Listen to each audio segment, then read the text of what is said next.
Shalom Aleichem, paz seja convosco. Você está no Israel para Jesus, um programa dedicado a compartilhar informações e conteúdos sobre o povo judeu. Aqui falaremos sobre os desafios e bênçãos do trabalho de evangelização, sobre a história, costumes e cultura milenar judaica, como também encorajar você a se unir a nós nesta tarefa tão sublime e especial que é fazer o nome de Jesus conhecido entre judeus e gentios.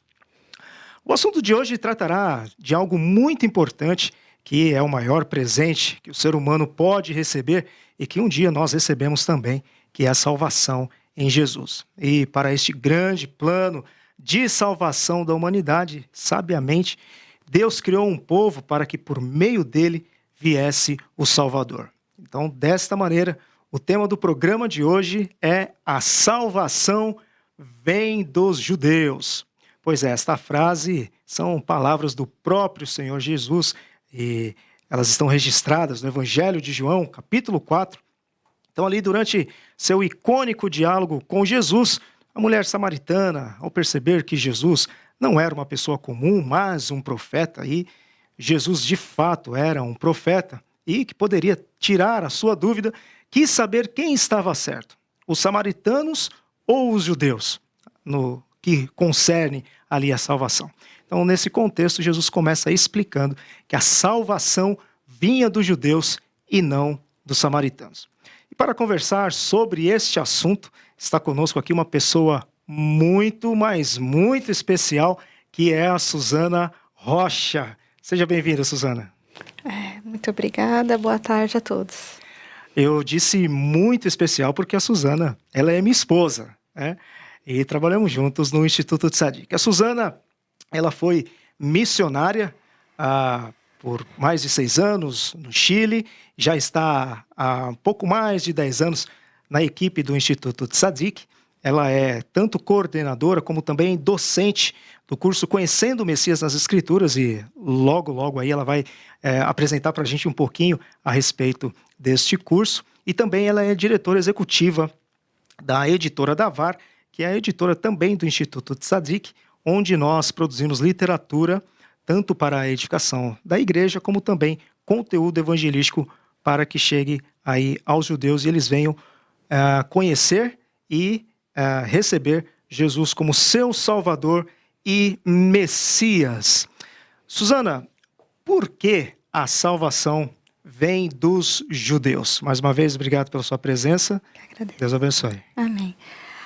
Bom, para a gente poder entender por que essa pergunta fazia sentido naquela conversa, né? Era uma pergunta que fazia sentido para a mulher samaritana e porque a resposta que Jesus deu também fazia sentido para a mulher samaritana, a gente precisa entender quem eram os samaritanos e um pouco do contexto no qual eles estavam inseridos, né? Os samaritanos, eles eram resultado da miscigenação entre a parcela das 10 tribos do norte que foram exiladas pelo Império Assírio, né? pelo reino assírio, e a leva, né, as levas de povos que o Império Assírio trouxe para repovoar a região, tanto da Babilônia como de outras regiões. Então, nós temos um resto de um povo que já era idólatra, né, que já tinha uma religião que não agradava ao Senhor, com um povo pagão trazendo sua própria religião. O livro de 2 Reis, no capítulo 17, diz que eles criaram uma religião mista. Então, ao mesmo tempo que eles criam no Deus de Israel, né, eles também criam nos seus outros deuses. Então, dessa mistura aí, o que tinha sobrado, digamos assim, da fé no Deus de Israel? O povo samaritano, eles aceitavam apenas o Pentateuco, né, apenas a Torá, os primeiros 5 livros, e dessa parte eles guardavam apenas alguns costumes. Eles guardavam o sábado, eles circuncidavam os filhos, guardavam algumas das festas, mas um detalhe importante para o que a gente vai tratar hoje é que, concernente à adoração, eles criam que tanto a entrega das leis, né, das tábuas da lei que o Senhor entregou a Moisés, como a oferta de Isaac, né, o sacrifício oferecido quase oferecido por Abraão, foi no Monte Gerizim. né? A Bíblia diz, e os judeus criam assim, que a lei foi entregue no Monte Sinai, em algum lugar do Egito que a gente não tem ideia de qual seja, e o sacrifício de Abraão foi ali na região dos montes, ali na região de Moriá, no qual fica o Monte Sião, né, sobre o qual foi construído o templo. Então, nós temos aqui 2 montes, e a mulher pergunta, olha, nós adoramos nesse monte, vocês adoram nesses montes. Qual é o monte que eu tenho que adorar? Qual é o lugar certo? Né? E Jesus fala, olha, vocês estão falando, vocês adoram o que vocês não conhecem, né? Por que ele fala isso? Porque eles tinham uma religião misturada, miscigenada, então eles tinham parte da revelação, né? E os judeus adoram o que conhecem. Por quê? Porque eles tinham a revelação completa, né? E a salvação vem dos judeus, né? Então, agora a gente vai começar a responder essa pergunta. Por que a salvação vem dos judeus? E é interessante, né, que os samaritanos é um grupo que existe até hoje, né? É um grupo pequeno. Continua lá em volta do Monte Gerizim. Isso, cabe num ginásio, né? Quase uma população de 1.000 pessoas, mais ou menos, continuam fazendo o sacrifício. Olha que interessante, né? Enquanto os judeus não fazem mais, porque os sacrifícios deveriam ser feitos no templo e não existe mais templo, mas em Páscoa, por exemplo, eles sacrificam o cordeiro lá ainda no Monte Gerizim. Né? Exatamente. Bom, então, por que o Messias, a salvação vem dos judeus? Né? Primeiro, porque ela foi prometida para a nação de Israel. A gente vê durante todo o Antigo Testamento as profecias a respeito da primeira, da segunda vinda do Messias, o Senhor sempre falando, prometendo a Abraão, a Isaac, a Jacó, depois por meio dos profetas, um descendente de Davi, e a gente vê a confirmação disso no Novo Testamento. Eu gosto muito de usar as passagens das pregações dos apóstolos no livro de Atos, porque elas resumem bem esse conceito. A gente tem Pedro pregando no templo, falando irmãos, varões israelitas, né? Paulo, no livro de Atos, né? No capítulo 13, por exemplo, lá ele está num lugar fora de Israel, numa sinagoga em Antioquia da Psídia, né? Falando com os judeus, olha, irmãos, né, varões israelitas, né, que foi prometido aos nossos pais, né, que o Senhor levantaria o descendente de Davi, e ele fala, de fato ele levantou, e ele cumpriu a promessa, né, e levantou Jesus e o ressuscitou. Então, assim, a promessa foi feita para a nação de Israel. Então, havia uma esperança messiânica exatamente, dentro do povo, né? Eles estavam esperando mesmo o Messias. Né? Então, assim, número 1, a salvação vem dos judeus, porque a promessa foi feita ao povo judeu. Número 2, né, a promessa foi feita ao povo judeu, que viria o descendente de Abraão, de Isaac, Jacó, de Davi, portanto, o Messias era judeu, né? E Jesus era judeu, a gente atesta a linhagem dele nos livros, a árvore genealógica de Jesus nos livros de Lucas, no livro de Mateus. Jesus foi reconhecido como sendo um judeu pelo seu povo, né? Viveu como um judeu, cumpriu a lei judaica, né? E ele mesmo atestou ser judeu. Uma das passagens assim, que eu mais gosto das Escrituras é que ele encerra a profecia bíblica, ele encerra, né, o livro de Apocalipse, as últimas palavras de Jesus, um livro que foi escrito para todos os cristãos de todos os tempos, né, foi escrito ali num primeiro momento para uma comunidade de crentes dentro dos limites do Império Romano, quer dizer, não foi escrito para judeus, né? Ele encerra as palavras dizendo, eu sou Jesus, lá em Apocalipse 22, 16, ele diz, eu sou Jesus, eu sou a raiz de Davi. Ele encerra a profecia bíblica, a última fala de Jesus dizendo, eu sou o Messias judeu. Né?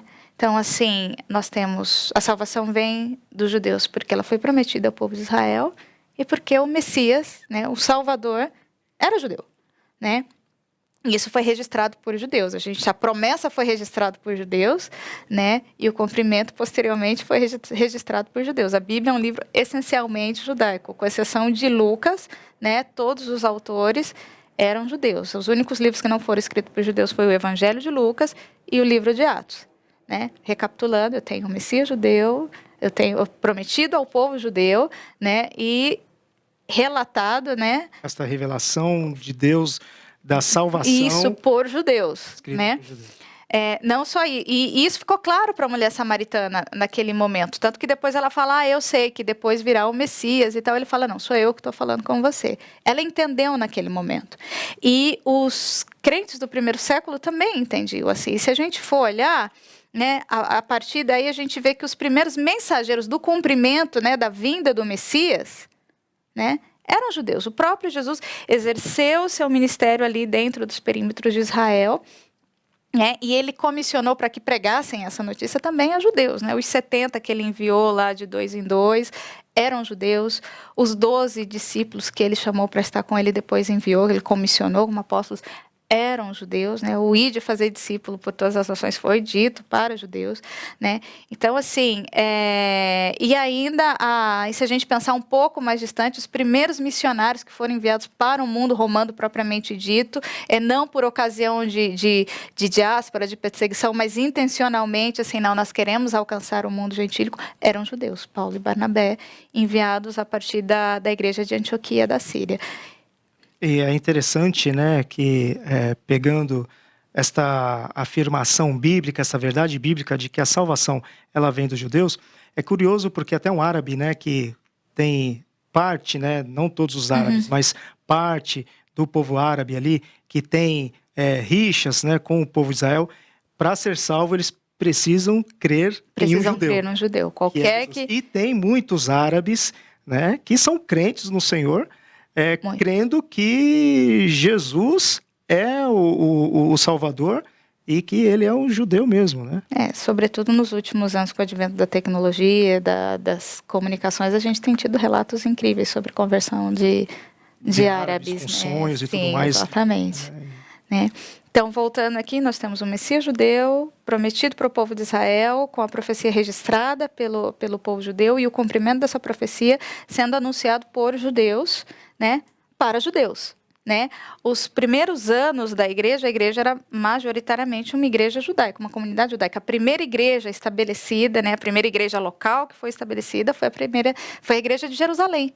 Né? O Senhor prometeu ali em Atos 1:8 que ele derramaria o Espírito Santo para que eles tivessem poder para testemunhar, para testificar em Jerusalém, em Samaria e até os confins da terra. E de fato começa ali em Jerusalém, o Senhor começa a acrescentar primeiro 3.000, depois 5.000, uma comunidade enorme de judeus que estavam ali dividindo tudo em comum, Pedro pregando todos os dias no templo, e dali o evangelho começa a se expandir.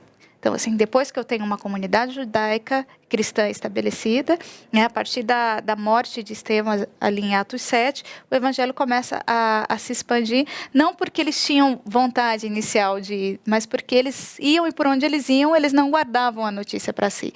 Né? Então, se espalhou para Samaria e depois chegou a Antioquia, e de Antioquia, né, o Senhor enviou os judeus para que 2 judeus para que pudessem ganhar o mundo romano. E é interessante você pensar que, num primeiro momento, a igreja do primeiro século, né, eles tinham um desafio que eram judeus levando uma mensagem judaica de um Messias judeu, de uma salvação oferecida ao rei de Israel para todo mundo, porque Deus desejou alcançar todo mundo por meio do sacrifício de Jesus. Não era exclusivista ao... Não, isso foi questão de debate entre eles. A gente vê ali no capítulo 11, depois que os samaritanos começam a se converter, e o caso de Cornélio, então eles... Mas espera aí, os gentios podem se converter? Não, e Pedro fala, não, gente... Eu também pensava igual vocês, mas se Deus ofereceu a salvação, concedeu arrependimento, né, para a vida para eles, quem sou eu para me opor ao dom de Deus? E depois, posteriormente, a gente entende que nesse primeiro momento, essas pessoas que já eram, de alguma forma, já conheciam a fé judaica, a fé no Deus de Israel, passaram a viver como judeus, porque depois, lá no capítulo 15, o pessoal de Antioquia creu em Jesus, se converteu, mas continuou vivendo como gentil, e eles falaram, não, opa, peraí, agora já é demais, né? Aí não vão, né? Aí foram judaizantes lá e tal. E aí acontece o primeiro concílio da igreja. Eles estavam tentando impor uma agenda judaica para os gentios que estavam se convertendo. Não, vocês têm que ser, cumprir a lei, exatamente. As práticas judaicas. Então, que o concílio, a igreja de Jerusalém, decidiu que não, eles não iam impor esse peso àquele que cresce. Então, a conclusão que eles chegaram, um gentil, ele pode crer em Jesus, ele pode ser salvo, ele pode receber arrependimento para a vida, para a salvação? Sim, ele pode. Deus deseja salvar a humanidade, né? Toda, não só o judeu. Mas ele precisa cumprir a lei, o gentil que se salva, ele precisa viver como um judeu? Não. Ele não precisa viver como um judeu. Né? Então, a partir daí, resolvido esse problema aí do caminho, o evangelho começou a se espalhar para o mundo gentil. Então, nós temos judeus comunicando uma verdade que transcende o judaísmo, né, com o desafio de encontrar uma linguagem para comunicar uma linguagem, os meios para comunicar essa mensagem de salvação. Hoje, quase 2000 anos depois, praticamente 2000 anos depois, nós temos o desafio de fazer o caminho inverso. Né? Como a partir ali de Atos 15, pregar a cultura judaica ou viver o judaísmo já não era uma preocupação da igreja, então a gente vai ficando, cada vez são 1000 anos, 2000 anos, se distanciando dessa cultura, dessa cosmovisão judaica. Então o nosso desafio é fazer o caminho inverso e de alcançar o povo judeu. E é interessante porque hoje, muitas vezes, a gente conversando com um judeu, ele até sabe que Jesus foi um judeu. Né? Mas quando ele se depara com a realidade do Novo Testamento de um Jesus judeu, nascido judeu, vivendo como judeu, cumprindo a lei, ele fala, nossa, ele era judeu. É como se caísse assim, uma venda dos olhos, ele se identifica com aquela promessa que foi feita. Então, esse é o nosso desafio, né, de retribuir, devolver a mão. Né? Eles trouxeram o evangelho a nós e agora nós temos a responsabilidade e o desafio de levar o evangelho até esse povo. É curioso, é interessante, né, que a humanidade, o mundo foi e continua sendo, né, beneficiada pela nação de Israel, pelos judeus, no que diz respeito às tecnologias, à ciência, muitas coisas que nós utilizamos e que é para o nosso bem-estar, na área da agricultura e tantas áreas, os judeus com suas invenções têm abençoado tanto o mundo. Mas eu não quero nem falar nesse sentido. Quero falar na bênção, né, que, obviamente, que a bênção de Deus, utilizando, né, Israel, os judeus como esse veículo de bênção, a bênção maior é justamente a salvação. E essa salvação, como é o tema de hoje, né, vindo dos judeus, Deus cria essa nação para que, por meio dessa nação, viesse o Messias. Então, assim, a humanidade foi tão abençoada, né, por intermédio do povo de Israel, que a maneira de nós hoje, igreja, retribuir essa bênção, eu não vejo uma forma melhor do que nós falarmos de Jesus, o Messias, né, que foi prometido para eles. Exatamente. E dentro disso, Suzana, como que o Instituto Tzadik, né, ele é uma organização, um instituto que promove o conhecimento de Jesus entre os judeus e os gentios. Como que o Instituto Tzadik estabelece isso, faz isso? Ou de que maneira que nós também, igreja, né, no sentido geral, podemos levar esta mensagem de salvação aos judeus? Bom, o primeiro passo é conhecendo o Messias judeu. E eu quero fazer uma observação aqui, antes de falar um pouco do Instituto, que hoje o Messias judeu parece uma coisa muito distante. O Messias judeu, Jesus, né? É um conceito muito distante para o judeu, né? Mas se você olhar 2000 anos atrás, era o caminho natural mais rápido, né? O evangelho começou entre pessoas que conheciam a fé de Israel, depois pessoas que eram de Israel, da comunidade judaica, depois ele foi para Samaria, né? Pessoas que tinham alguma relação com a fé judaica, que conheciam a fé, que sabiam das promessas, né? E depois, sim, para as pessoas que não tinham identificação com o povo judeu já de Antioquia para frente, né? Paulo fazia a mesma coisa também. Quando ele chegava nas cidades, ele ia primeiro nas sinagogas, depois nas cidades. Existe um motivo muito lógico para ele fazer isso. Por quê? Porque ele ia dar a notícia para o mais interessado. A promessa foi feita para Israel, então nada mais justo do que ele falar, olha, tá vendo a promessa que você está esperando? Porque você imagina a cena, ele encontra um grego e fala, olha, o Deus criador de todo o universo, né?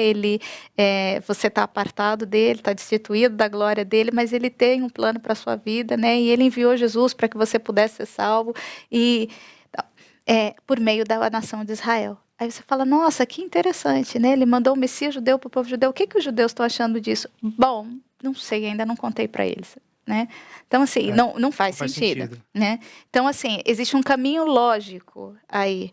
Né? Por isso que ele diz lá em Romanos, né, porque não me envergonho do poder de Deus, porque do evangelho, porque é poder de Deus para a salvação do judeu e também do grego, né? Mas não somente isso, quando ele ia na sinagoga, ele também encontrava quem? Os prosélitos, que eram os gentios que haviam abraçado a fé judaica. Então, eram pessoas que não eram judias, mas elas já tinham algum conhecimento, elas já tinham algum temor de Deus. E depois ele ia para as pessoas que não tinham identificação nenhuma com a fé judaica. Hoje, nós temos mais identificação com essa fé do que muitos dos judeus. Então, o nosso desafio é transpor isso aí. Mas para poder alcançar esse judeu, eu preciso conhecer o Messias judeu. Então, falando do curso, né, a gente tenta promover, da missão, a gente tem um curso elaborado há mais de 40 anos, né, pensado nisso. O nome do curso é Conhecendo o Messias nas Escrituras. Né? Exatamente por isso. A ideia é que apresentar Jesus, o Jesus bíblico, encontrar Jesus no Antigo Testamento, para que você, tendo um conhecimento da pessoa de Jesus, você possa comunicar a revelação da pessoa de Jesus. Né? A ideia do curso, inicialmente, 40 anos atrás, quando ele foi criado, era evangelização, era treinar pessoas para que elas pudessem evangelizar os judeus. A gente tem observado ao longo dos anos que a maioria das pessoas não vem por esse motivo. Elas vêm porque elas querem ter um maior conhecimento bíblico, elas querem conhecer melhor o Antigo Testamento, querem aprender, querem conhecer as profecias e tal. Mas o que acontece depois, o resultado é o mesmo que aconteceu com a mulher samaritana. Né? Ela tinha uma pergunta a respeito da salvação, né? E depois do encontro com o Messias, ela saiu uma evangelista. Né? Ela saiu por toda a cidade contando, olha, eu encontrei um homem assim, assim, assim, será que ele é o Messias? E aí as pessoas se interessaram e puderam encontrar e ter um conhecimento de Jesus, e depois puderam dizer para ela, olha, nós cremos primeiro pelo seu testemunho, mas agora nós mesmos ouvimos as suas palavras e nós o conhecemos. Então, nós... Eu, por exemplo, sou um exemplo desses alunos. Né? Quando eu conheci o Instituto Tzadik e o curso Conhecendo o Messias nas Escrituras, já tinha uma vocação, um desejo de servir em missões, em evangelismo e missões, mas eu fui para o curso para ter um conhecimento bíblico maior, mais aprofundado, não tinha o interesse em evangelizar os judeus, né? E ali com todo o conhecimento, né, e aprendendo ali das Escrituras, eu fui despertado para isso, e depois terminado o curso, fui para um outro instituto também preparar, voltei e falei, poxa, Senhor, eu tenho tanta informação, conteúdo bíblico e ferramentas para comunicar o teu evangelho aos judeus, e tem tão poucas pessoas fazendo isso, né, e quero me colocar à disposição e estou aqui até hoje, né? E justamente isso, muitas pessoas vêm para ter um conhecimento bíblico, né, mais aprofundado, acabam sendo encorajados, né, a testemunhar de Jesus também entre os judeus. Suzana, e esse curso, ele é destinado para um grupo específico de irmãos? Quem que pode fazer? Ele é aberto a todos? Como é que é? Qualquer pessoa... Existe algum requisito? Ele é destinado a qualquer pessoa que queira ter um conhecimento maior da pessoa de Jesus Cristo, né? Queira conhecer mais o Senhor Jesus Cristo por meio das Escrituras. Como é o curso, né? Como ele está desenhado? O curso, ele é um curso anual, funciona de março a dezembro, todos os anos. Esse ano ele vai começar dia 3 de março, logo depois do Carnaval. São 2 aulas semanais, terças e quinta, com duração das 7h30 até as 10 da noite. São 4 disciplinas, uma hora por semana cada disciplina. Né? Inicialmente o curso, durante a maioria desses 40 anos, o curso tem sido um curso presencial, em função do momento que nós estamos vivendo, né? Nos últimos 3 anos, esse será o 3º ano que o curso vai ser totalmente online. Okay. Apesar de ser um curso online, as aulas são ao vivo, as aulas são ao vivo e a gente tenta manter o mais próximo possível do que seria um ambiente presencial. Então, assim, existe a interação aluno-professor. Se você tem uma dúvida, quer fazer se você quer falar alguma coisa, algum comentário, alguma interação com o professor, é possível ali. E não são só desvantagens, né? Existe a vantagem também de que as aulas ficam gravadas, então se você perdeu determinada aula, se você chegou atrasado, ou se você quiser revisitar o conteúdo, ele está lá gravado, né? Se você está vendo a aula pela segunda vez e teve uma dúvida que não surgiu na aula, você pode escrever para o professor. Então, assim, a gente tenta preservar a proximidade, o contato, a interação professor-aluno o máximo possível, né? E aquele que fizer a inscrição e se matricular no curso, qual é o conteúdo que ele vai estudar? O que o curso oferece O de curso conteúdo? ele está desenhado, né, a partir de 4 disciplinas. A primeira disciplina, que a gente chama História e Costumes de Israel, ela tem uma parte que é de costumes, de cultura, para você entender como é o judeu, como pensa o judeu, como era o judeu no tempo bíblico, como é o judeu hoje, a tradição judaica, o que é tradição, o que está na Bíblia, o que é só cultural, o que é tradição, o que é aquela coisa que ele está mais do que a lei que Jesus, né, condenou os fariseus quando eles disseram, a lei está aqui, vocês vão aqui, obriga o povo a fazer mais. Então, fazer essa separação, né, tem uma parte histórico-bíblica, onde a gente vai ver a história de Israel na Bíblia, geografia bíblica, e uma terceira parte no segundo semestre, que é de evangelismo, né, como uma organização missionária. Então, assim, nós, né, temos o compromisso de ensinar, de munir você de ferramentas para que você possa evangelizar não só o judeu, mas qualquer pessoa. A gente sempre diz que quem evangeliza judeu evangeliza qualquer um, né? Isso tudo dentro de uma única matéria, né? Nós temos uma segunda matéria chamada Profecias Messiânicas, onde nós separamos algumas das principais profecias bíblicas, cerca de 43, 44, né? E vamos passeando por elas, vendo o desdobramento dessas profecias, ensinando você a identificar outras profecias bíblicas, mostrando o cumprimento dessas profecias. Especificamente a respeito do Messias. Do Messias, primeira e segunda vinda, né? As que têm a ver com a primeira vinda, a gente mostra o cumprimento no Novo Testamento, né? E as que estão por vir, obviamente, né, a gente identifica de outra forma. Então, nós temos História e Costumes de Israel, nós temos Profecias Messiânicas, nós temos o Plano de Deus na História, que é um panorama bíblico, né? A gente faz aquele passeio de Gênesis a Apocalipse para você poder aprender a se situar na Bíblia, em cada momento histórico, né? Os reis, os juízes, né? Os profetas, onde é que... Exatamente, né? Para você se situar ali dentro da Bíblia, o que é mais importante ali que está acontecendo naquele momento da história. E tem uma última matéria, que a gente fala que é uma matéria mais doutrinal, né? Que é Romanos, que é o livro, a carta mais doutrinária da Bíblia. Então, a gente estuda a revelação da pessoa de Jesus no livro de Romanos. É quase uma teologia sistemática ali da pessoa de Jesus no livro de Romanos. E a partir dessas 4 matérias, a gente se propõe a levar o aluno a ter um conhecimento maior da pessoa de Jesus e a compartilhar esse conhecimento da pessoa de Jesus com todos. Muito bem. E a inscrição já pode ser feita? Já está aberta a inscrição, é só entrar em contato pelas nossas redes sociais e pelo site. E quem disser que assistiu o programa aqui vai ter desconto. Muito bem. Isso é o mais importante, né?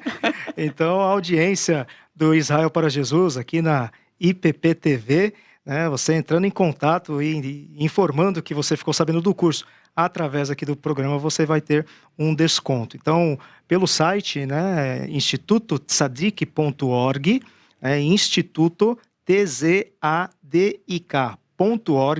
você entrando lá, você vai ver Academia Tzadik. Aí você clica, você vai ter acesso ao Conhecendo o Messias nas Escrituras. E lá tem um formulário onde você pode colocar os seus dados e já garantir a sua matrícula. Suzana, nosso tempo está acabando. Eu quero agradecer por aceitar prontamente a vir aqui ao programa Israel para Jesus e nos trazer estas informações, né, um extrato de um assunto tão amplo, né, e que a gente pode estudar com muito mais profundidade lá no curso. Mas a gente quer agradecer por aceitar o nosso convite e queremos também agradecer a você que esteve conosco durante todo o programa e chegou até o final aqui conosco. Sempre encorajando você a ser um intercessor pelos judeus, para que o evangelho chegue até o conhecimento do povo judeu, seja lá em Israel, seja aqui no Brasil, em qualquer parte do mundo.